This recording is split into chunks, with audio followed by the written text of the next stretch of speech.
Fire and Earth podcast with your hosts, Jason Mefford and Kathy Groover. Fire and Earth, giving you the keys to unlock your limitless potential. Hey, everybody. Welcome back to the Fire and Earth podcast. I'm your co-host, Kathy Groover. And I'm Jason Mefford. And we're just going to leave it there for today's episode. All right. Well, thanks for tuning in. Thanks for tuning in. We'll see you next time. No, of course, we're not going to do that. No, we, before we start recording, we always start talking about stuff. And the whole idea of relationships has kind of come up and around, self-care, self-love as well. And so we'll see kind of where this goes. But, as I've kind of been looking and we were talking, a lot of relationship problems come from self-love issues as well, right? That a lot of times, and again, you probably heard, the world mirrors you. And so if you're dealing with relationship issues, it's probably you're even having a relationship issue with yourself that is mirroring itself into your relationships with other people. So, so much of our heartache and woes come back to us not really loving ourselves as much as we should. And I know even for me, that's smacked me good the last few weeks. So we thought we'd talk a little bit more about some of this and where it kind of goes. So. Yeah, absolutely. And I was, again, before we got on the air, I was talking to Jason about my coaching and how I didn't set out to be a relationship coach, but suddenly 3 of the clients that have just come to me are dealing with relationship issues. Mm-hmm. And it's interesting because when I've talked with clients about relationships, there's like a third that totally blames the partner. There's a third that totally blames themselves. I'm a horrible person. I don't deserve love. And then there's a third that kind of puts their sleeves over their hands and goes, I don't know. So it's this, it can't be all the other person's fault. Nope. You have to take responsibility for how you're contributing to that, whether it's how you're responding/reacting, whether it's how you're communicating. I'm a huge fan of Harville Hendrix. His book, Getting the Love You Want, it should be on every shelf. I hate the word should, but should be on every shelf of anybody that has been, will be, or is in a relationship. Some amazing exercises, some amazing insight. And one of the things he says, which I sort of went, is every criticism your partner has of you probably has a nugget of truth into it. And I went, crap. So if you can take away whether it's the sarcasm or the verbal abuse aspect of it, or, take that delivery away and distill it down to that nugget, there's probably a nugget of truth there. So we can actually learn from what our partner is telling us or yelling at us. So taking a look at ourselves, telling or yelling. Telling or yelling. Telling you, I think I just coined that phrase. So taking a look at, sort of jumping into the middle of this, but taking a look at what they're saying to and about you and asking, what is true in that? What is true in that I can improve myself and make better? Well, and even, again, because like we said, a lot of those probably criticisms that your partner or the other person in the relationship may be seeing, are going on within you. They are going on within you, and they're getting reflected out. And, again, kind of the smack in the face to me was, stopping and actually listening to the words that we're saying about ourselves. Okay. Now I've always been one to use some self-deprecating humor, right? Because I figure it's nicer, because you're not targeting someone. Sometimes the comedians that just really roast somebody and just get in on them, it's like, to me, that's almost like mean, man. You're being an asshole. Quit that, kind of thing. Some people really get on that. I don't as much. So I tend to sometimes do some self-deprecating humor. But the problem is, even that self-deprecating humor, there's truth to every joke, right? And so again, if I'm saying some of those things, even if it's meant to be funny, how many of those things do I actually believe, right? Or when someone gives you a compliment, do you discount the compliment? Yep. Do you denigrate yourself slightly in the way that you respond? as well, that as we start kind of looking and thinking about this, again, a lot of our relationship issues are probably caused by relationship issues with ourself first. Yeah. Well, and also so much really does come from how things are modeled and our relationships from our parents. Mhm. Because when we're a little kid and we start to see that independence, so we jump off our mom's lap and we head into the other room and we kind of look back to see what they're going to do. The smartest thing a parent could do is to say, yeah, go check that out. Have fun. I'm going to be right here when you get back. That develops a really strong sense of security. That develops a strong sense of independence. That's great. Typically, that doesn't happen. It's either one of two things. Either your parent's totally gone and you can do whatever you want, and then you don't get that attachment, or your parents like, oh, be careful. Oh, don't go in there. Oh, don't. I watched a friend of ours with their kid at the beach, and anytime the wave, it's Santa Barbara, we don't get big waves. You're not going to be swept away. Little bloop up on the beach, and they would be, oh, careful, you're going to get wet. Oh, be careful. Oh, are you okay? And they were so overprotective. And now I've seen these kids grow up, and I go, oh, I watched that form. I mean, there's so much dysfunction in relationship because of that overbearing paranoidness. So you develop these attachment things. So are you needy for attention, or are you like, leave me alone, I'm going to be reading my book? You can watch this kind of happen in how your parents treated you growing up. The other thing that I found fascinating that Harville Hendricks just said was, when we're babies, every need is filled from the outside. We cry, somebody figures it out. They make a face at us, we laugh. We scream, they have to get that need met. And so as an adult, we still have that part of our brain that goes, ah! And we expect somebody outside of ourselves to fill every need we have, because that's that baby part of our brain that's like, I scream, you better figure it out. And you can see that, I see that in my own behavior. It's like, I'm feeling poopy, who can make me laugh today? Rather than finding a way to self-soothe and fill those needs in ourselves, we tend to look outside for it.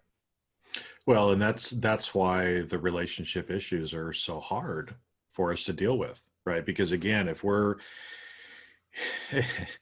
always looking outside for that validation, right? So mommy needs to tell me that I'm a good boy, so that I feel proud of that, or the job that I have, the title that I have, the whatever that I did provides me with that external validation that I am important, I am loved. If we're always relying on that external validation, the minute it goes away, we're fucked. Yep. Right.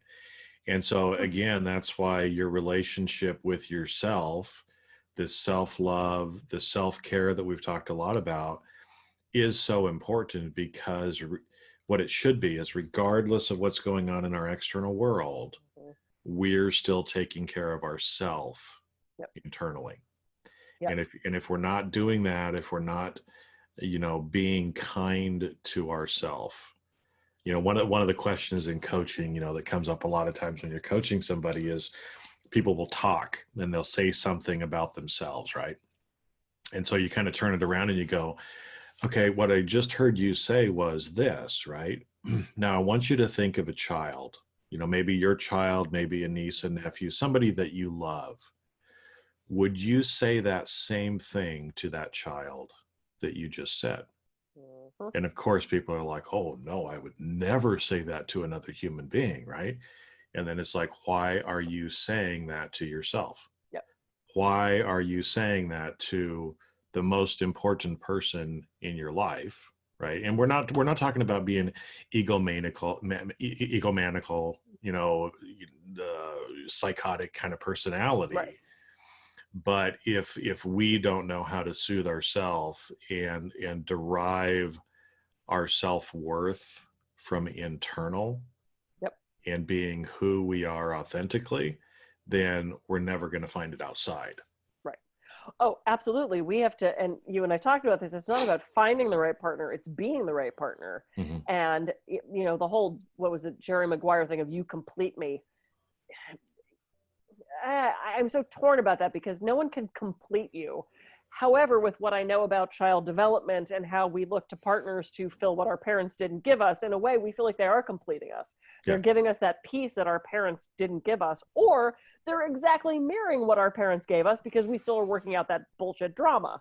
You know, my mother was never around, so now I have a boyfriend who's distant, you know, that kind of stuff. My dad was an abusive alcoholic. I don't know why I keep finding abusive alcoholic men.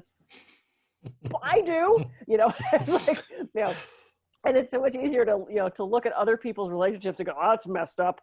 But we have so much trouble looking at our own stuff because, you know, you can't see the, what is it? You can't see the smudge on your own face or something like that. I don't know what it was. But yeah, it's about figuring out who you are and going back to pretty much everything we've said in every episode. What do you want from yourself? What do you want from yourself, and how do you get that? Do you meditate? Do you do affirmations? Do you ask other people the good qualities of you so that you can magnify that out? There's so many different exercises you can do to help fill those voids inside yourself. Because if we're looking to the outside to fill it, it's not going to work that way. Well, and because you brought up the point about, you know, people in their relationships, because I've seen this, you know, relationship breakup, right? And so people go back to being single, right? Whether it's divorce or boyfriend, girlfriend, whatever it happens to be, right? You get out of a relationship, a close personal relationship with someone, and we no longer feel complete. We feel like, you know, and you see this so much of the time. I see it in other people. I saw it in myself, actually, after I got divorced, you know, as well, is that, you know, a lot of times we sit there and go, oh, woe is me. Will anyone else ever love me? Will I be able to find someone that loves me? I want a kind, loving partner, right? And you hear people saying these things, you know, and I'm so sad because I'm alone and I just want a kind, loving partner. It's like, listen to yourself. If you want a kind, loving partner, then you need to be a kind, loving person who a kind, loving partner would be drawn to, right? Because so much of the time it's this self-loathing, woe is me, that makes you miserable and sad to be around. You suck the energy away from everybody else. So guess what? If you're in that state, you're not going to attract a kind, loving partner because they're going to want to get the hell away from you. They're like, leave me alone. You're no, right? Absolutely. Absolutely. And it's so funny. When I was growing up in Pittsburgh, we used to go to the mall and walk around the mall because there was nothing else to do. So we would, you know, troll around. We'd stop in the food court and we'd like look at clothes and never really buy anything, but we'd look for boys, basically is what we were doing. So I was always boy crazy when I was a kid. So my girlfriend and I would go and we're walking around the mall, and I, you know, beautiful girl, big smile, gorgeous long hair. She was gorgeous. But anytime guys would stop and talk to us, they totally ignored her and they all put their attention on me. Now, of course, her view of that was, you're prettier than me, and you, which I don't think I was. But the reason was is I was confident and I was smiling and I was friendly and I was open, and she'd stand there like this, assuming no one wanted to talk to her. Well, if you present yourself like that, of course no one wants to talk to you. She didn't look approachable. She didn't look friendly. She didn't look like they were going to have a good time talking to her. And she never got that. But as in the outsider, I could step back and go, well, dude, you look miserable. Like, you know, so it is projecting that. And again, you don't have to be this egomaniac, like, I'm the best thing ever. But you want to present yourself like you're friendly and that you love yourself, because people are attracted to that. People are attracted to that feeling of wholeness that you present. Yeah. And if you look like you're looking for someone to fill every need, that's only going to attract someone who probably has the same wounds and is also just as needy, and I don't want to say dysfunctional, because we're not all dysfunctional. No, maybe we are all dysfunctional. Actually, let me rethink that. But you're not going to attract the partner you want if you go into it looking for someone to fill all these needs. It just doesn't work that way. Well, and I saw it for myself, and I've seen it in other people as well, is that, you know, when you finally get over your pity party bullshit, and you actually say, okay, you know, if I want a kind, loving partner, I'm just using this as an example, right? If you want a kind and loving partner, then start becoming a kind and loving person.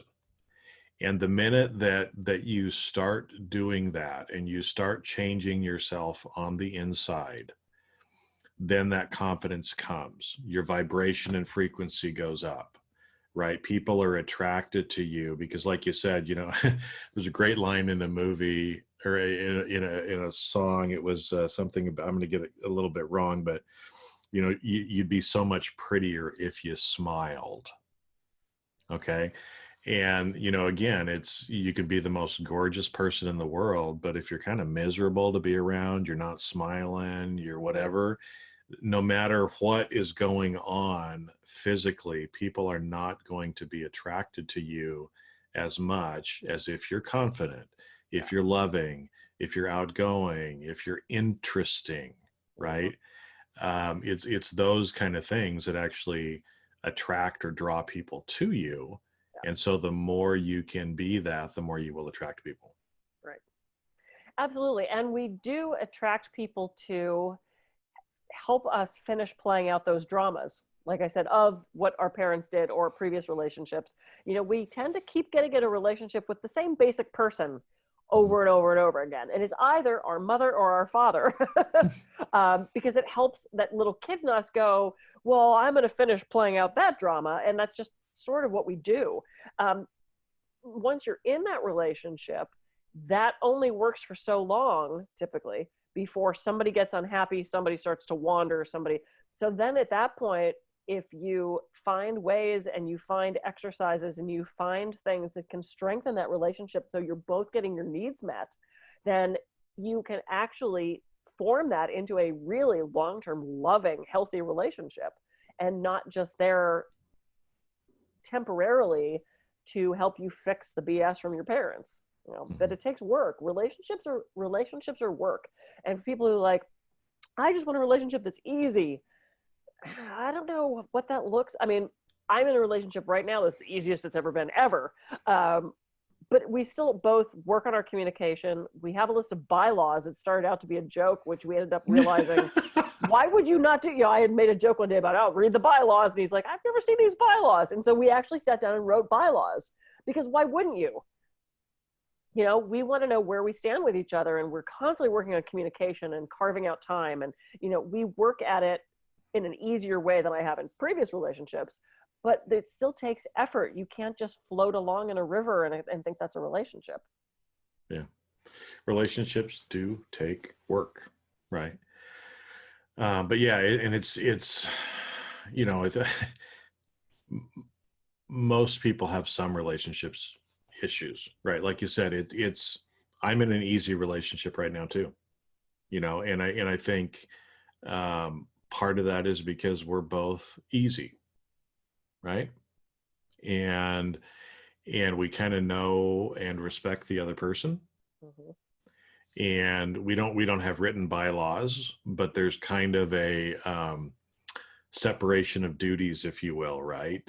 That I'm primarily responsible for certain things, and Allie's primarily responsible for other things, and we kind of have our own space, and we give each other space. Yep. We communicate, as well. But ultimately, and I think it's this way in any relationship, you have to be confident in yourself and taking care of yourself. Yeah. I can't make someone else be happy.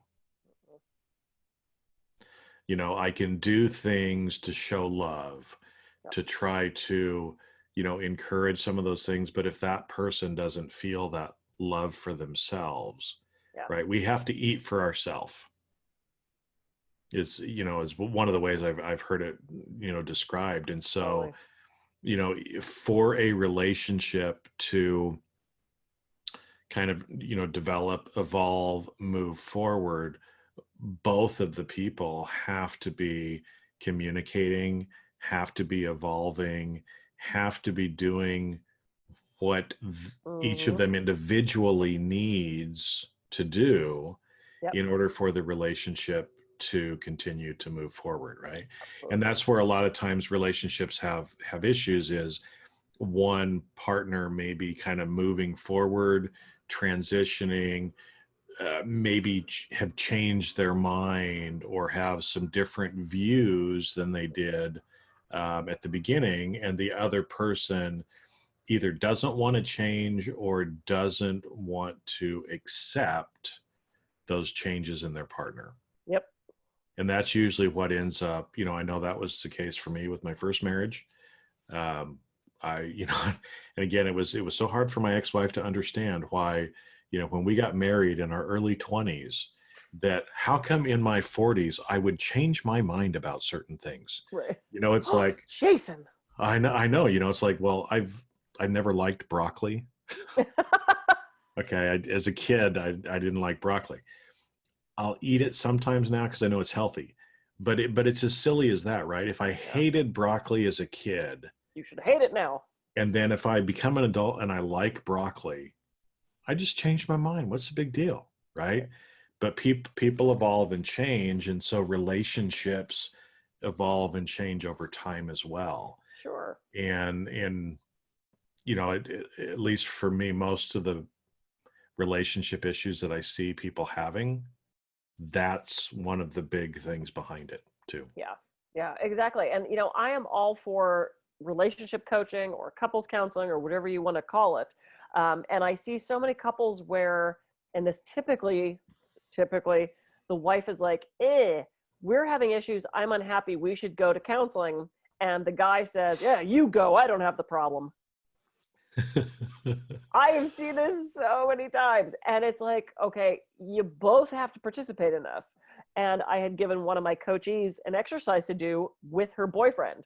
And I said, look, you guys both have to do this. If he's not up for doing this really simple exercise, it's going to strengthen your relationship. To me, one, that's an indicator that maybe he's not as into it as you think he, to presenting such an easy exercise that'll actually make him happier. He should, I believe, he would be willing to jump at that opportunity if he valued taking care of that relationship. But so often I see, and again, it's typically the guy that's like, yeah, you go to the therapist, I'm fine. Because they don't want to look at their own stuff. Looking at our own stuff is horrible. It's scary and it's shitty and it's ugly and smells bad. And I mean, it's like, of course we don't want to hold up that mirror and actually look at what we need to fix, because it takes a lot of work. It can be very frightening for people. And to me, it's like, well, why would you not want to fix that? It's like, I love, as much as I hate looking at all that stuff, I kind of like it, because then you get it out, and you can fix it. It's flicking the light on in the middle of the night and going, oh shit, look at all those roaches.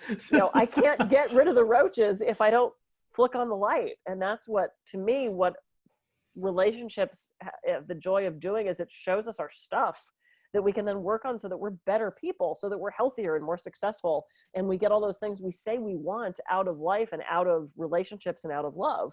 Mm-hmm. That's where relationships are great for that. I think it's more difficult to do by yourself. I think this is one of the reasons we get in relationship with people, is to help hold up a mirror so that we can be better, to me, my opinion. Well, and it's, I think another thing that I've seen a lot too with watching people kind of go through relationships is sometimes relationships have an end. Yeah. And they need to have an end. I think that we get the, fairy tale, Disney movie, princess, and they lived happily ever after, forevermore, Mm-hmm. And relationships serve us at different points in our life. Yep. And again, especially when you have people that are, developing and growing, which we all should be, right? That eventually maybe a relationship doesn't serve you. And again, it may not be a romantic one. It may be a relationship with a family or friends. Yeah. I have friends from high school that, whenever we get together, since I moved down to California, I haven't seen them very much. But, when I would get together with them, it was great for like the first half hour or hour. And then after that, we just didn't really have anything to talk about. Yeah. And it's not that I don't love these guys, they're my friends from growing up. I'd still do pretty much anything for some of these guys, because I do think of them as brothers in that way, but we just don't have anything in common now. We're at a different point in our life, mm-hmm. and it's okay. It's nothing about them. The relationship we had when we were teenagers was exactly the relationship I needed as a teenager. Yeah, exactly. But now as a middle-aged man, it's a little bit different. And it's hard, I think, sometimes, because I saw this in myself. I knew at least 4 to 5 years, if not 7 years before my divorce, that the relationship was probably over. But I kept trying to hang in there for my kids and for all the other bullshit excuses that society gives to us, right? And again, it was my path. I had to go that path. I learned things on those intervening years. But I see this so much in people that I talk to. Mm-hmm. They know a relationship is over, but they're afraid to end it. Sure. And this is where our self-love kind of comes back into it again, right? Is, okay, if you stop yourself, if you really love yourself, right? Can you say, I love myself can you say, I love myself first off, right? I love myself, right? I love myself. Can you say that 20 times to yourself in the day, or do you feel like, right? Okay, well, then maybe you need to start saying that more to yourself, right? Another question is, again, if you're in a relationship that's no longer serving you, or really in anything that you're doing, another question you can ask is, if I really loved myself, would I do this? And so again, if it's maybe a relationship is over, the person is abusive, emotionally, physically, whatever, if you stopped and were honest with yourself and said, if I really loved myself, would I allow this person that I'm in a relationship with to emotionally abuse me? Right? Go back to that question we said before, right? How would you advise a child or someone else that you loved? Yep. And we should be giving that advice to ourselves, if we really love ourselves. And sometimes loving yourself means doing some of those things that feels hard, that are scary. Very hard. And I think part of it is that one person feels responsible for holding the relationship together, or they feel responsible for the other person's happiness. He'll be so upset if I leave, or she'll be devastated if I go. Okay. Or the guilt and fear, two huge motivating things. Guilt and fear, the fear of not having enough money, of how am I going to raise the kids myself, of where am I going to live, the guilt of, oh, her family will never forgive me if I go, what will my friends say, all that kind of stuff. And I've watched people go through that. I've watched me go through parts of that as well. It does come down to the self-love and to stepping into that position of power, and saying, I'm not going to be here anymore. And it doesn't have to be some melodramatic reason that you're going. It could just be that you drifted apart. After 30, I have changed so much in the 50 years I've been on this planet. Obviously, I'm not a kindergartner anymore. I don't think that doing a duet with Eddie Van Halen would be the greatest thing. It'd still be pretty great. It would still be pretty great. It would still be pretty great.